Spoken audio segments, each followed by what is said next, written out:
Hello everybody and welcome to another Panelino Bambino video. Today we'll be doing something a little different than anything I've done on the channel before, and that is unit analysis. We've done general analysis stuff, like obviously I've done tier lists and we did a map analysis, the Fire Emblem bullshit video I did, but never a specific unit, so pretty excited about this. The topic of this video is Rutger, as you can tell by the title, and specifically why he's so much stronger than both Joshua and Guy, even though they have extremely comparable stats, recruitment times, and then of course they're the same class. Now the Myrmidon and Swordmaster class are typically very bad in the GBA games.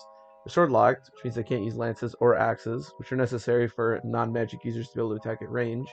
They also have mediocre movement, making it difficult for them to keep up with flyers and paladins, better classes, and have more extreme stats, specifically in speed and skill, making them weaker, specifically in the form of like attack and defense. Because of these issues, both Joshua and Guy are quite bad in their respective games. And yet with nothing really unique about him, Rutger is one of the three best characters in Fire Emblem 6, minus maybe the dancers question. So why is this? Let's analyze. Alright, so the first thing we have to look at is of course the characters themselves. Now why I find this topic so interesting is because they are just so similar. From their starting stats, to their growths, to their class, to their recruitment times, they have so much in common. Let's start with those recruitment times. Rutger's recruited on Chapter 4, Joshua's recruited on Chapter 5, and Guy's recruited on Chapter 13, sorry. Although with Lin mode, it's really Chapter 3, but the point is they're all extremely similar. So if the recruitment times are basically the same, let's look at growths. As you can see, there's small differences with the growths, but for the most part, they're the same. They're going to wind up very similar characters. Now, obviously, they share the same class. There is technically a difference with Joshua being able to turn into Assassin, but it's more practical than cool. Assassins are the same as Swordmasters in the form that they suffer from being sword locked. They do have a cool lethality skill, but they don't have the crit the Swordmasters have. It's irrelevant. The point is it's not great, but it's a cool class. Now, starting stats are where things are a little bit different. Rutger and Guy both have hard mode bonuses, which force them to roll for stats that can alter how strong they are. I would say on average, and you can see on the screen, that Rutger comes with around 1 higher in every stat. Something like that. Again, it depends on rolls, but usually it'll wind up about that. Maybe 2, maybe 0, something like that. Now, while +1 in every stat may seem relevant, and it certainly can be, you also have to understand that Fire Emblem 6 has a lot stronger enemies, which kind of nullifies this bonus in comparison to the other two. And it doesn't really explain the huge gap in character usefulness here. I mean, it might explain why Rutger is a bit stronger, but S to C is very dramatic. My point here is that while there are some minor differences, for the most part, they're all the same character, or extremely similar. So there has to be circumstances outside of the individual that makes Rutger so damn good. The biggest issue with all three Myrmidons is of course their class. Myrmidon and Swordmaster, as I said before, have mediocre movement, extreme stats, which often make them weaker and more frail in combat, and of course the most damning thing being sword locked. And as I said before, sword lock means you can only use swords, obviously, which is a bad thing because it means you can't use ranged weapons.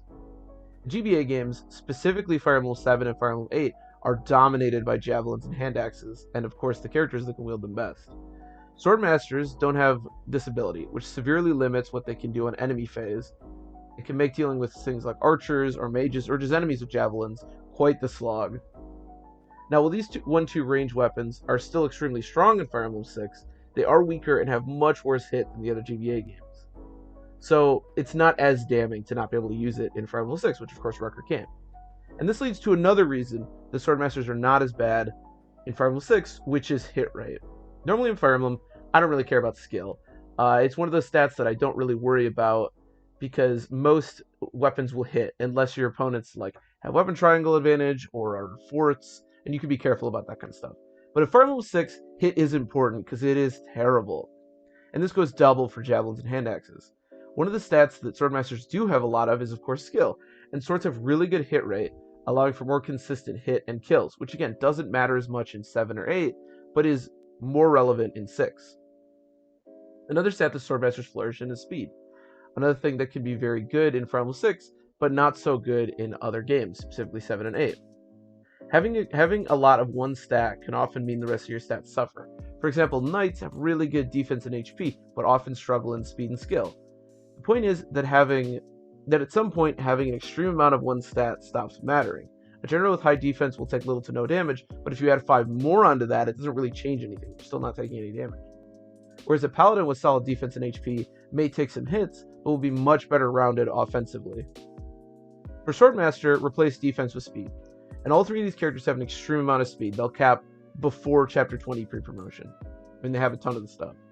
The most important thing that speed gives you is the ability to double, and doubling is really, really good because it essentially doubles your attack, which can make units with weaker strength do as much as do as much as units with that are stronger but can't double. The thing with speed is that in order to double, you need 4 more speed than your opponent, after, of course, weapon weight is applied. This means that if my Paladin has 4 more speed and my Swordmaster has 10 more speed, they'll both double, and it's likely the Paladin will deal more damage. You don't eventually get to tripling or quadrupling. My Swordmaster won't deal any more damage, and eventually, just like defense and a general, that stat becomes not irrelevant, but less relevant. However, in Fire Emblem 6, enemies scale way higher than in other GBA games, meaning that decent speed Paladins and other units who would normally double at like 20-ish speed for the whole game, in Fire Emblem 6 or Fire Emblem 7, Fire Emblem 7 or Fire Emblem 8, suddenly find themselves struggling against enemies like heroes, swordmasters, nomad troopers, among others. This high late game speed rewards Rutger's extreme speed in a way that Guy and Joshua are not. The other part of speed is avoid. Every speed gives 2 points of avoid. This is less important, but with the awful hit rates in this game and how frail all 3 of these characters can be defensively, this can actually be pretty useful, but the other parts are the more important things. So we've established that statistically they're all very similar, and while the class-specific advantages I laid out before is useful, they don't explain the extreme difference in usefulness completely, right? We've explained why Swordmaster is a better class in Fire Emblem 6, but that still probably wouldn't lead you to believe that he's that much stronger than Guy or Joshua. So let's get some context from their respective games to help clear up the picture a bit. One of the biggest reasons that Rutger is so good is because of the Western Isles section in Fire Emblem 6 and the longevity of the GBA Jeggings, and the difference between the Jeggings and the games. So all 3 games obviously have Jeggings. If you don't know what a Jeggin is, it's an early pre-promote that gives you really strong combat at the beginning and are extremely important, but usually tend to wane. Now Sacred Stones has Seth. Seth is a completely busted character that will dominate the entire game if you want him to. This means that finding strong base stats early is much less important. Sure, Joshua has decent bases and a killing edge, and that can give you some pretty good early combat, but you can take the time to train stronger classes like Franz and Vanessa and leave Joshua behind. Fire Emblem 7 is fairly similar. Marcus, the Jagan of that game, and actually, ironically, the Jagan of Fire Emblem 6, but specifically Fire Emblem 7 Marcus, does eventually fall off, unlike Seth, but it takes something like half the game for him to stop really dominating, especially with javelins and hand axes. Early game Fire Emblem 6 is also a lot easier, again, limiting the usefulness of characters that don't scale well like Joshua, because he's not as important early on. Fire Emblem 7 has limited deployment slots and requires bulk earlier, at least makes it more useful with characters like Oswin and Hector. Hurting a character like Joshua that, again, does not scale well and does not handle knights or calves particularly well. Fire Emblem 6, on the other hand, has a Jagan that, while is incredibly important for the early game, that can't be overstated, does fall off pretty hard after Chapter 7. He'll still offer some utility during the next section of the game, which is the Western Isles, but can't really fight bosses like he could before. Boss killing is pretty difficult during this section, and really won't dominate entire maps like he could before. This is where the strong bases and ability to promote early really help Rutger dominate, and make him quite a bit more useful than the other Myrmidons. You really don't have anyone with stats like Rutger at this point. Lancer Allen can promote, you get a Knight's Crest, and potentially Lou, but nobody has the strength of Rutger and the hit rate and the ability to crit, especially with killing edges. I mean, the killing edge Rutger can really just kill anything you want. I mean, I really can't overstate how annoying it is to kill some of the bosses in the Western Isles, and how good Rutger, specifically with the killing edge, is at doing this. Especially if you're not turtling through the chapters and want to finish with decent times. It's extremely useful for this. Additionally, because of the reasons with the classes that I talked about before, Rutger remains useful for the entire game, unlike Joshua and Guy, who really fall off. They don't scale, as I said.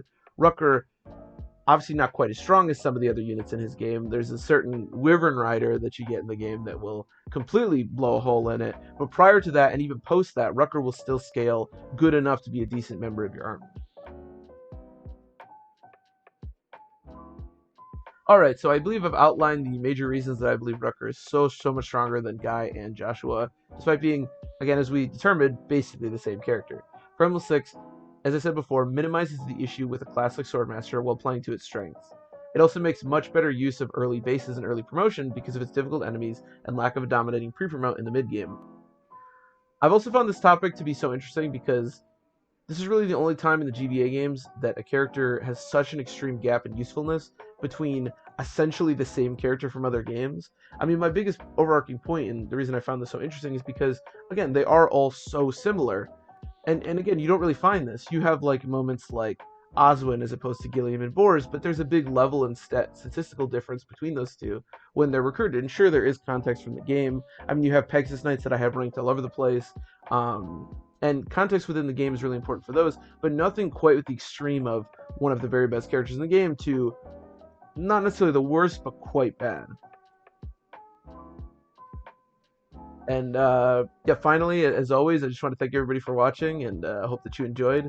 I had a lot of fun making this one. I really enjoy, again, I've always found this topic to be really interesting. If you have any comments about things I missed, or maybe other characters that I could take a look at, feel free to comment. And yeah, thanks. I'll see you in the next one.